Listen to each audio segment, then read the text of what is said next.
I believe one of the primary tasks facing all of us who are in public life today is to assure that there is an ethical compass, not only for the nation, but for each of our states. As Michigan governors go, William Milliken was without question one of the most beloved. A centrist Republican who dealt with many of the same problems in the late 60s and 70s that Michigan's governors battled more recently.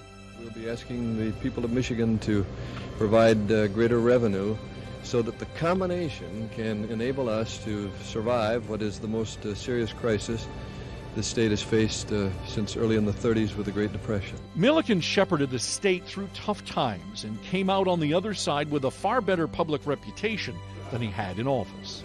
Well, I like very much what all of you have said. I think it's in keeping with the facts and the truth. So I'll go along with you any day. In many ways, William Grawn Milliken was destined for politics. Born March 16, 1922 in Traverse City, though his family ran a clothing store, his grandfather James W. and his father James T. Milliken both served as state senators. His mother Hildegard became the first woman ever elected to Traverse City public office. Always athletic, Milliken won a state basketball title in 1940, moved on to Yale University before the war. In 1942, he enlisted and wound up in the Army Air Corps. He flew 50 dangerous missions as a waist gunner over Europe and was wounded once, had to bail out over Italy, and survived 2 crash landings. For this, he received the Purple Heart and Silver and Bronze Stars. After the war, he married Helen Wallbank. They had 2 children, and Bill took over the family business.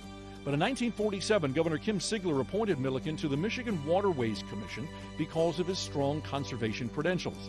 That job put him in position to become the 3rd-generation state senator in 1960. He quickly moved up the ranks and by 1965 became lieutenant governor to Governor George Romney.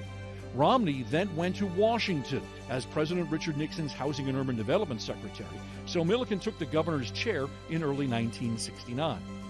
In August 1970, he declared Al Kaline Day at Tiger Stadium. Calling on all Michigan residents and sports fans everywhere to pause in honor of a great athlete and a great man who means so much to so many. With 14 years in office, Milliken was our longest-serving governor. In that time, he displayed a warm humor and an ability to bridge political gaps. One of those included an unlikely close friendship with Detroit Mayor Coleman Young, who had little use for other Republicans. Milliken had his victories, helping bring the 1980 Republican National Convention to Detroit, the 1982 Super Bowl. He chaired the National Governors Association and championed the nation's toughest bottle deposit bill. He had his share of problems, though. First among them was a major scandal involving the chemical fire retardant PBB placed in cattle feed, and most Michigan residents ended up consuming the mislabeled poison at that time.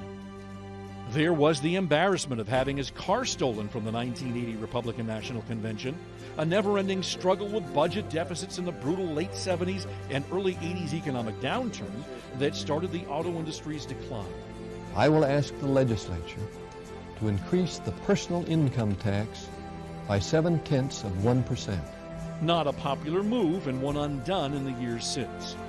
Milliken retired to Traverse City and kept his finger in politics with endorsements from time to time. In 2009, Governor Jennifer Granholm decided Milliken's great conservation credentials deserved recognition.